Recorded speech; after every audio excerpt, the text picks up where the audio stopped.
lo que acabas de decir, y yo le hice hincapié en el juicio, es decir, te están enjuiciando por lo que dijiste en una cena. Es decir, ustedes tienen que tener un cuidado terrible los jueces con lo que dicen y lo que le dejan de decir. Es correcto, por eso ya esto viene con algunos resquemores desde el inicio, digamos. Ab initio uno tiene presentaciones vinculadas con que han conformado el objeto, en definitiva, de este juicio, que se basan o en contenido de sentencias particulares, cuestión que, porque todos sabemos, no son admitidas, salvo que no hubieran seguido el regular desarrollo procedimental de su dictado, cosa que aparentemente no fue, porque están en el expediente conforme a derecho. 1, contenido de sentencia. 2, hechos vinculados con ilícitos directamente, vinculados con la intrusión ilegítima a ciertas comunicaciones privadas, si es que lo fueron, o si fueron inventadas, pero en definitiva de origen mínimamente ilegítimo o ilícito. Y 3, manifestaciones públicas efectuadas en un marco institucional. Entonces, esto ya nosotros nos llevó la alerta, y en enero nos expresamos cuando se hicieron las denuncias, en más de una ocasión. Una de ellas fue frente a la conmemoración de los 160 años de inicio de funciones, de puesta en funcionamiento de la Corte Suprema de Justicia de la Nación, cuando juraron los primeros cortesanos allá hace 160 años. Sí. Y ahora, una vez que vimos desarrolladas las 3 primeras audiencias, vemos con asombro que hay algunas cuestiones que se están, en realidad lo está diciendo todo el mundo, que se vinculan con la manera de tratar a las personas que están siendo convocadas a título de testigos. Sí. Y esto en la medida en que incluso el propio reglamento de la Cámara de Diputados prevé, vos lo sabés mucho mejor que yo, prevé expresamente que no pueden realizarse preguntas del tenor que se está realizando, específicamente se dicen capciosas o sugestivas. Sí. Además del tratamiento que debe tener, que si bien yo escucho que se dice irrespetuoso en un comienzo, en todos momentos se dice vamos a tratarlo de manera respetuosa, bien, las locuciones lo parecerían, pero la manera de interrogación parece que a veces no es tanto. Sí. Entonces, Alejandra, perdona, si me permitís, está acá la diputada Banfi, que podría aportar algo con respecto a esto que estás diciendo, porque ella se vive constantemente en esa comisión, y Karina, pasan estas cosas, ¿no? Es decir, donde las preguntas son totalmente capciosas, dirigidas. Absolutamente. O sea, yo estoy escuchando a la jueza y lamentablemente tengo que coincidir que se ha prestado un instituto constitucional que tiene justamente una de las comisiones más importantes, como es aquella que tenemos facultad exclusiva de acusar en el marco a determinados funcionarios del estamento del Estado, y que hoy se está haciendo un circo político. Es Exacto. Eso. Y en ese circo político, además de la expedición de pesca que está haciendo el oficialismo, acosando a los testigos y a los testimonios, que quiero recordar que el primer testimonio que hubo fue del juez Ramos, en donde inmediatamente después le iniciaron una causa por falso testimonio, en donde todavía no tiene una sentencia firme, pero hay un dictamen del fiscal que ha rechazado in limine justamente esa acusación, y así con todo, ¿no? Claro. Y vamos a ver lo que va a ser mañana, que cada vez se vuelve más escandaloso, y lo que tenemos que estar muy atentos es justamente, o nuestro rol desde la oposición hoy, no es, o mejor dicho, es lamentablemente ser guardianes de la institucionalidad, de las garantías constitucionales, de las garantías de un proceso acusatorio. Usan el reglamento de la comisión, ni siquiera de la Cámara, que es la que hace mención la Constitución, sino que de manera homóloga hablan del reglamento de la Cámara con respecto al reglamento de la comisión, que el reglamento de la comisión es una resolución que se modifica con otra resolución, y que no tiene ninguna jerarquía constitucional. Exacto, Alejandra. Y hoy pero es lo que además sucede. En el caso habla del tipo de formulación. Sí. O sea, además de eso lo dice. Sí, lo que pasa es que ellos lo usan diciendo, por ejemplo, entre otras cuestiones, quitándole facultades que tienen otras leyes, que son de jerarquía superior, como por ejemplo la ley de Ministerio Público. Sí, o el Código Procesal Penal. O el Código Procesal Penal, nada más ni nada menos, en donde, por ejemplo, muchos fiscales podrían ajustarse a declarar por escrito, como lo ha solicitado expresamente. El fiscal Stornelli. Y hoy lo estamos citando con las fuerzas de seguridad al fiscal Stornelli. Le van a iniciar una causa porque no se quiso presentar la vez pasada. Y ahí, perdón, para que la audiencia entienda, acá el fiscal Stornelli o cualquier otro fiscal no se está negando a declarar o testificar sobre una causa que es una carga pública en este caso, sino que simplemente está pidiendo hacerlo por otros medios en los cuales las propias leyes que los amparan se lo permitiría. Quien no se lo permite hoy es el oficialismo kirchnerista. Alejandra. Sí, que además ni siquiera, bueno, yo represento jueces, no al Ministerio Público Fiscal, pero por supuesto que como soy técnica leo todo. Comprendo que en este caso hay un eximente legal que viene de la mano de la ley del Ministerio Público, que se ha mantenido incólume en 2 reformas y que además el Código Procesal Penal Federal ha acogido también in totem. Entonces hay una cuestión de aplicación de la ley, ni siquiera un pedido, ¿no? Sí. Entonces nosotros, con los representantes de compromiso judicial en la Asociación de Magistrados, que es donde esto, por cuestión de estatutaria, artículo 9 y entre otros, y artículo 2, artículo 9 del estatuto, para que la gente comprenda, de la Asociación de Magistrados, prevé velar por el mantenimiento del orden, respeto y dignidad de la función y los derechos de los asociados. Entonces, nuestros representantes en la Asociación de Magistrados, que además nosotros tenemos un representante como vicepresidente del estamento de los funcionarios, vimos con necesariamente la necesidad de presentar algo de tipo institucional, en razón de que nosotros somos técnicos, vos lo sabés. Sí, obvio. Entonces, ¿qué hicimos? Pensamos que la mejor manera era presentar una propuesta de hacer una veeduría para que podamos tener un determinado control, que lo mediático, la mediatización no alcanza, vos bien lo sabés, un determinado control in situ del desarrollo de estas audiencias, porque los funcionarios citados, la verdad es que se ven a veces compelidos, ¿no?, a contestar sobre cuestiones que la ley no avala. Y como última pregunta, porque yo ya te comprometí para abril, vas a estar acá sentado y vamos a estar charlando un rato largo. ¿Cuál es el run con el resto del Poder Judicial? Porque es algo que a mí me llama la atención, es decir, porque están atacando a la cabeza del Poder Judicial. El resto de los jueces, ¿qué se dice? Lo que se pueda saber, ¿no? Bueno, por supuesto que siempre hay un grado, nosotros los judiciales particularmente estamos acostumbrados a que en razón de aquello que se conoce como que el juez habla por sus sentencias, siempre estamos acostumbrados a tener una actitud en función de defensa, medio expectantes, porque sabemos que si uno se pone a hablar sobre cuestiones que dictó, cuestiones que hizo en un expediente determinado, podemos ser sometidos a denuncias, recusaciones, bananas en la esquina cuando salimos o manzanas podridas. Entonces, nosotros, los jueces, las juezas, estamos un poco siempre... tratamos de mantener la prudencia y la distancia con respecto a estas opiniones, pero lo que no significa que veamos con mucho cuidado y con mucha preocupación situaciones como estas que nos aparecen de la manera en que están siendo desarrolladas, de la forma en que están tomando vida, nos aparecen más que, como bien dice aquí la diputada, como la utilización regular de un instituto de la Constitución, nos aparece como una posible manera de desestabilizar al estamento. Exacto. Y ahí es cuando nos preocupa, porque si además estamos hablando de que se trata de nuestras máximas autoridades, vemos con algún grado de preocupación que si están tratando de esta manera a ellos, ¿cómo van a tratar al resto del mundo judicial? Exacto. Y ahí es donde nosotros, sin lugar a duda, nuestras herramientas principales son las leyes, el cumplimiento de la norma.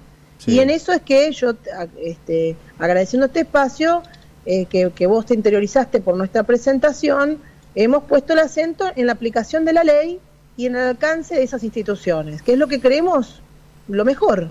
Bueno, vamos acá que tenemos a la diputada, después le vamos a pasar bien la propuesta. Alejandra, te agradezco muchísimo. Con mucho gusto, quedamos a disposición, dale, diputada. Un beso grande. Supuesto.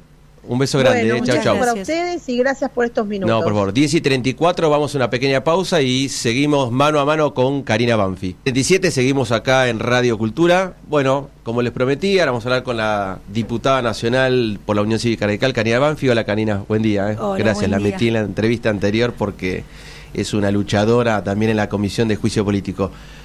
Karina, temas interesantes que me llaman la atención porque vos presentaste un proyecto de ley con el tema de la primera dama. Me interesaría saber un poco, profundizar ese tema y también contar la previa, ¿no? El acceso a la información pública, cuando te negaban la información, los argumentos del Poder Ejecutivo. Bueno, esto tiene un antecedente que te involucra como abogado, como firmante, cuando hicimos un pedido de acceso a la información, luego de que salió la foto del Olivos Gate. A mí me llamó la atención las declaraciones que hizo en ese entonces ministro jefe de gabinete de ministros Cafiero, donde dijo que todos los que habían ingresado durante la cuarentena a Olivos eran empleados. Sí. Y lo que veíamos es que había muchos antecedentes, mucho registro de que la primera dama durante la cuarentena, en medio de la pandemia, en el peor momento, había recibido a todo el mundo, amigos, parientes, entrenador de perro, peluquero. Bueno, entonces, primero lo que me llamó la atención es la cantidad de gente supuestamente empleada según los dichos de Cafiero. Sí. Y ahí hice un pedido de acceso, donde pregunté cuál era la agenda que había tenido la primera dama durante la cuarentena y luego también en qué consistían estos empleados, quiénes eran, qué funciones cumplían y por qué la primera dama tiene que tener un batallón de gente a su alrededor, exacto, cuando primero y principal no es un cargo público, no está ni en la Constitución ni hay ninguna ley que lo regule. Entonces, ¿de dónde sale? Más o menos uno, conociendo el organigrama de gobierno, entiende que la primera dama, y así ha sido históricamente, por lo menos de la recuperación de la democracia, que es lo que he estudiado, la Secretaría General de la Presidencia es la encargada de solventar todas las necesidades que tiene la pareja presidencial a través de Casa Militar, con Olivos y Casa Rosada. Secretaría General administra las necesidades tanto de la residencia presidencial como de la Casa Rosada. Y es ahí donde siempre hay algún tipo de asistencia a las cosas que necesita la primera dama, que cumple un rol principalmente de compañía del presidente cuando tiene ciertas actividades protocolares en donde es acompañado por la primera dama. Pero en el transcurso de los años, especialmente en los últimos años, sacando el rol que ha tenido Chiche Duhalde o Cristina Kirchner, donde ellas tenían otro tipo de funciones, porque eran funcionarias públicas. Recordemos que era una ministra de Desarrollo Social durante el gobierno de Duhalde y la otra fue senadora, diputada durante el gobierno de su marido. Entonces, salvando esas excepciones, el resto de las primeras damas tienen la asistencia de 1 o 2 empleados que son contratados por la Secretaría General. Sí. Bueno, cuando hago esta pregunta, primero la reticencia en responder, ¿no? Tuvimos que ir a la Agencia de Acceso a la Información Pública, no me respondieron en tiempo y forma, ocultaron información, luego de reclamar en varias oportunidades y tener dictámenes de la agencia, que es el órgano rector, el órgano que controla la falta de cumplimiento a la ley de acceso a la información pública en el gobierno nacional, me contestaron que ella no tenía una agenda institucional ni pública, porque no era funcionaria pública, por lo tanto no tenían por qué entregarme qué agenda pero ahí viene el tema. Tenía. Como bien dijiste, perdón, yo te aclaro algo. Si vos te metés en Instagram, en la época de 2020, mientras estábamos todos encerrados en nuestras casas y ella estaba vestida de princesa, no sé si se acuerdan, con un vestido rojo tremendo, diciendo quédense en casa y qué sé yo, facilitaba canillas, repartía zapatillas a niños descalzos en el Chaco, y después también, gracias al periodismo, enterándose de lo que yo estaba haciendo y solicitando, me empezaba a llegar información, por ejemplo, de que ella semanalmente utilizaba los aviones oficiales para visitar a su familia. Claro. Quiero recordar el momento, entre abril y agosto del 2020, mientras nadie pudo, mientras el papá de Solange era escoltado saliendo de Córdoba para visitar a su hija que estaba muriéndose de cáncer y había solicitado al presidente como última voluntad despedirse de su papá y no se lo permitieron porque la ley era la ley, la señora primera dama facilitaba canillas en el Chaco. Claro. Entonces, eso era lo que yo quería saber. También, ¿cuánto cuesta la primera dama? ¿Cuántos empleados tiene? Bueno, ahí entramos en una variante medio extraña, porque como apareció una causa judicial, este pedido de acceso, lo hago el 5 de agosto del 2021, me dicen, esto no te lo podemos responder porque esto está bajo secreto de una causa judicial. ¿Qué era lo que me estaban ocultando? Sofía Pachi, ¿era empleada o no era empleada? ¿Era amiga o no era amiga? Claro. ¿Tenía negocios el marido de Sofía Pachi con el gobierno nacional? Bueno, todo esto quedó enrarecido. Nunca se contestó lo suficiente, tuvimos que ir a la justicia y apareces vos como abogado ayudándome. Ahora, es necesario, vos participaste hasta en el sistema interamericano, yo cuento, estoy hablando con Karina Banfi, diputada nacional, que uno de sus antecedentes de Karina es haber participado también en el sistema interamericano en el armado del acceso a la información pública, ¿no? En las pautas mínimas que armó la Relatoría Especial de Libertad de Expresión. Edison Lanza, hablando una vez con él, me había reconocido tu trabajo. Entonces vos fíjate que tenés que llegar a una acción judicial para que te den una respuesta, que hay una ley que votaron en el Congreso y que la oficina de acceso te dice no, y la Secretaría General te decía no es parte del Poder Ejecutivo. Así es. Ahora, tu proyecto dice que ahora que es parte del Poder Ejecutivo, que tiene que rendir cuentas. Mi proyecto lo que habla, luego de haber atravesado todo el proceso judicial, haberlo ganado en primera instancia, que el gobierno haya apelado para no entregarme la información y lo hayamos ganado por unanimidad en Cámara, y ahí empezar a contestar algunas cuestiones que son bastante controvertidas. Yo lo que hice, vamos a resolver este agujero normativo que hay. Si no sabemos dónde ubicar a la primera dama, la vamos a ubicar. ¿Qué es lo que a mí me importa? Me importa que rinda cuentas. No me importa qué es lo que hace o qué se dedica, no vamos a limitar sus funciones, porque quizás cumple en relación a las facultades o ¿cómo se dice? Skills, no sé, su desempeño de cosas que pueda aportar, conocimiento, qué sé yo, cultural, por ejemplo, o que pueda ayudar a la promoción de determinadas industrias. Podría hacerlo, lo que quiero es que rinda cuentas. ¿Cuánto sale un viaje como el que hizo a España hace cosa de un mes, en donde fue a una de las ferias más importantes de arte en Madrid? ¿Quién le pagó ese viaje? ¿Se le invitaron? ¿Se lo pagamos todos los argentinos? Nunca vamos a saberlo, Yo ya pregunté. Claro, pero viste la respuesta de la Secretaría General, ¿cuál es? Ella, por ejemplo, cuando fue a ver al Papa, ¿se acuerdan? Alrededor de noviembre, que primero acompañó al presidente en una gira en París y luego él se iba al G20 en Malasia o no sé qué país del sudeste asiático. Mal el presidente, exacto. Estuvo 5 días en Europa que no sabemos qué hizo. Y a mí no me importa qué es lo que hace, a mí me importa es quién se lo paga. Claro. Porque si se lo pagamos nosotros, entonces sí quiero saber qué hizo. Claro. Y cómo beneficia a los argentinos justamente las gestiones y actividades que desarrolla una primera dama. Sepa, ¿una primera dama cobra sueldo o no? No cobra sueldo. Entonces yo lo que quiero saber es de dónde saca plata y si le dan algún viático que esté registrado. Ahora, ¿qué va a pasar? Si esta ley se vota, lo que nosotros estamos buscando es que cada vez que tenga una actividad que está por fuera de las actividades de compañía, que es cuando acompaña al presidente, va a tener que haber una resolución. Porque si no, ese lugar lo puede ocupar cualquier funcionario público al cual sí le pagamos el sueldo, sí tiene que rendir cuentas y sí tiene que tener una agenda.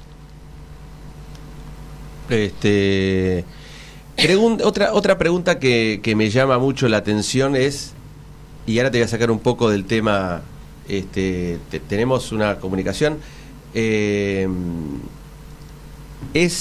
vamos a meternos en el tema político. Acceso a información pública, libertad de expresión. ¿Viste el decreto que sacó la jefatura de gabinete hoy con respecto a la selección? Así es. Ahora vamos a punto suspensivo. Tenemos al precandidato gobernador de San Juan, Sergio Vallejos. Vamos a hablar con él. Buen día, Sergio, ¿me escuchás? Aquí Diego Armesto desde Buenos Aires. Hola, Diego, buen día, un gusto saludarte. ¿Cómo estás? ¿Cómo te va, Sergio? Muy bien. Preguntas rápidas y cortitas porque el tiempo es tirano. Vamos. ¿Cuándo son las elecciones de San Juan y qué es lo que pasa con el gobernador Uñac en la provincia de San Juan? Bueno, las elecciones son el próximo 14 de mayo, a gobernador, diputados e intendentes. Sí. Y bueno, lo que pasa con el gobernador Uñac es que después de haber cumplido un periodo como vicegobernador, también con ejercicio de la gobernación por el accidente que tuvo el entonces gobernador Gioja, que se estrelló en un helicóptero, él después cumplió 2 periodos más como gobernador. La Constitución en San Juan, sí, en algún momento tuvo que podías ejercer un periodo como gobernador y ser reelecto para otro periodo más, pero Gioja, a gusto de él y con su tino bien populista, ¿no?, con su estilo bien populista, la modificó en un referéndum para ser por 3 veces. Sí. Entendemos nosotros que la fórmula es indivisible, como dice la Constitución. Vos no podés ser vicegobernador si no vas con un gobernador. Sí. Por eso habla del Ejecutivo. Entonces, el gobernador Gioja, para la Constitución y para nosotros, ya cumplió con los 3 periodos, claro, el gobernador Uñac, digo, y no se podría presentar en ese sentido a las próximas elecciones. Sí, sí. Y el tema rápido, el cierre de listas es nosotros el 25, hoy ¿no? Hoy estamos cerrando las listas ante las juntas partidarias y el 21 se presentarían ante la justicia. El 25 ya deberíamos saber si el gobernador Gioja va a intentar forzar la Constitución y volver a presentarse, ¿no? Es decir, lo que pasa es lo que a mí me gusta decir siempre, a veces en la facultad, a mis alumnos, decir, hay algunas provincias que la democracia está un poquito atrasada y no llega y la Constitución está ahí. Pero bueno, la Constitución es para los opositores, así, no para los oficialismos. Mira, y está bueno, me encanta que me llames desde Buenos Aires porque pasan cosas en las provincias, llega tarde, como vos decís. Y lo peor de todo, San Juan es una Formosa de buenos modales. Sí. San Juan es una Formosa rica porque tiene oro, tiene cobre, tiene energías alternativas, tiene un montón de recursos que Formosa no tiene. Pero San Juan es una Formosa de buenos modales. En definitiva, cree el kirchnerismo que en San Juan que puede hacer lo que quiera con la Constitución. Sí. Pero por suerte hay un ala muy fuerte de ciudadanos sanjuaninos que no hemos participado nunca en política.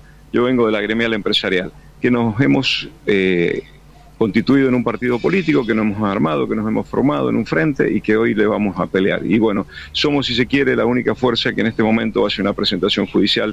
Creo que esto se va a terminar definiendo en la Corte Suprema, que me parece que es a donde va a terminar llegando todo este caso, ¿no? Sergio, acá estoy con la diputada nacional por la Unión Cívica Radical, Karina Banfi, que te saluda. Hola Karina, ¿cómo estás? ¿Cómo estás? Bueno, primero desearles muchos éxitos porque realmente San Juan y los sanjuaninos necesitan que se respire democracia, ¿no? Y mucho más en estos 40 años y terminar con esta suerte de trampas permanentes que hay en marco legal con la imposición a veces de mayorías nada más. Exacto. Y eso no es democrático, la concertación es democrática. Yo te hago una pregunta, ¿van a llegar con los tiempos en este proceso de apelación a la Corte? ¿Cómo lo ves? Tenemos excelentes abogados, estamos muy bien asesorados, estoy realmente muy tranquilo pensando en que, a ver, nos van a hacer trampa, nos hacen trampa. Imagínate que ayer salió un aviso en el diario donde el fiscal general de la provincia, presidente del Tribunal Electoral, me va a querellar a mí por mis dichos. O sea, vamos a recibir artillería con todo de las peores maneras. Sí vamos a llegar. Y como vos has dicho, Karina, estamos los argentinos en una crisis económica tan grande y tan violenta que no paramos de hablar de economía, pero debemos entender, y esto como liberal, y te voy a acotar algo más que te va a interesar a vos que sos radical, que nada vamos a mejorar, nada vamos a arreglar, ni en lo económico, ni en lo cultural, ni en lo social, si no devolvemos a nuestra tierra la institucionalidad, el respeto por las instituciones, el sistema republicano de gobierno. Entonces, es la primer pelea que hay que dar. Y te digo que te va a interesar porque en este frente, Unidos por San Juan, yo convoco en un espacio que se llama, un sublema que se llamaba antes, que se llama Subagrupación, que se llama Evolución Liberal. Pero tenemos gente del radicalismo con nosotros. Es tan amplio tu partido en criterios y expresiones que tenemos un sector. Yo ahí difiero un poco a nivel nacional. Yo en San Juan el radicalismo... Los radicales son muy criteriosos. Son muy amplios, Sergio. Sí, pero hemos dejado cualquier tipo de dogma de lado, y hemos entendido que nos tenemos que unir para devolverle a San Juan la institucionalidad. Después discutiremos el tema económico, la educación más allá, más acá, más liberalismo, menos liberalismo, pero a ver, sin libertad, te lo dice alguien que este gobierno le inició un proceso judicial, me tuvieron 15 días preso, y me pidieron 6 años y medio de prisión, uno bueno, vamos a Sergio, vamos a hacer algo para cerrar porque el tiempo es tirano. Dale. Vamos a hacer, después del 25 vamos a hacer otra entrevista con más tiempo y nos vas a contar un poco de tu detención, la persecución, todo eso, porque a veces a Buenos Aires estas cosas no llegan. Nos enteramos así de rebote las cosas. Te mando un abrazo gigante. Cuídate, gracias, un abrazo, y éxito. Chicos, a ustedes, cuídense mucho, adiós, chau. Sigo acá con Karina Banfi, que quedamos con un punto suspensivo justo con este tema, que bueno, nos enteramos que alguien fue detenido en la Argentina, es algo impresionante. Tremendo. Hablemos de fútbol, Karina, no de fútbol del deporte, sino esto que sacó hoy el jefe de gabinete por una resolución que hará el fútbol para todos. Totalmente. Bueno, primero entender cuál es el entramado de una ley como la Ley de Medios y Servicios Públicos Audiovisuales, que tiene cada vericueto bastante dudosa, de dudosa constitucionalidad. Porque lo que está diciendo la resolución que salió en el boletín oficial hoy de Jefatura de Gabinete, que en base al marco del artículo 77 de la Ley de Medios, deberá, quien tiene los derechos para comercializar y transmitir los partidos de la FIFA o de la AFA o de la selección argentina, deberá comercializarlos, o sea, los compulsa, los obliga... el Estado a negociar. Claro. Lo cual, ¿qué te quiero decir? Esto no es gratis. No. Acá el Estado está poniendo plata para que, bueno, lo vean en TV abierta o en TV pública. Yo hago una pregunta, porque no me quiero meter. Cuando yo hago, por ejemplo, cuestioné los 10 millones de dólares que gastó la señora Lufrano en Qatar con 27 personas de la TV pública que fueron a Qatar durante un mes y medio. Y lo que yo quiero saber es, en la relación crisis económica que estamos viviendo, esto es una prioridad. Porque yo quiero recordar que hay cada 3 niños, 2 no comen en la provincia de Buenos Aires. Exacto. 70% de los niños entre 0 y 5 años hoy en Argentina, en el conurbano, están en situación de indigencia. Es verdad. Y a mí me parece que la prioridad es esa. Seguramente para el gobierno no es la prioridad, es que todos podamos ver los partidos de fútbol, que seguramente van a estar televisados en cualquier otro lugar, o puede haber un sistema en donde las comunidades o quienes puedan adquirirlo, municipios, lugares que estén mejor económicamente, puedan buscar sistemas solidarios para que podamos acceder a aquellos que no pueden pagar un cable.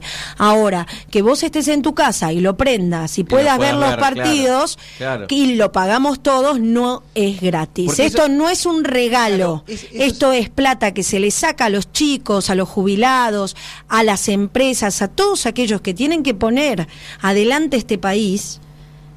¿Para qué? Para que tengamos un día de diversión. Porque, ¿sabes qué?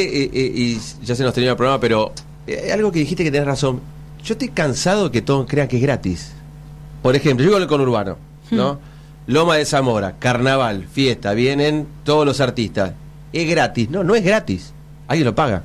Eso es el populismo. Claro, ese es el romanticismo del populismo. Claro, el relato que te dice ahora va a tener fútbol para todos. Hacerte creer que no lo pagas. Claro. Y señores, sí, lo van a ver por TV pública gratis, pero lo van a pagar con sus impuestos. Exactamente. Eso es algo que me parece que es interesante que tengamos presente, que nada es gratis, que todos de algún lado sale y todos lo pagamos. Como a la primera dama. Así es.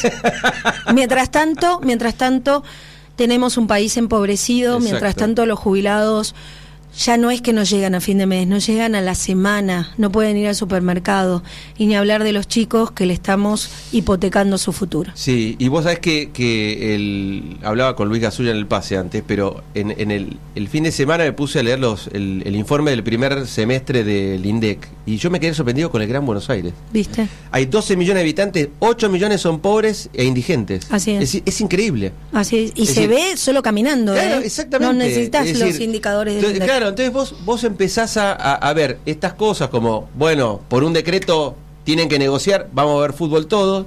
Entonces, la propiedad privada, los derechos y todas las cuestiones se los aniquilan de momento por el populismo. Así es. Que es parte del relato.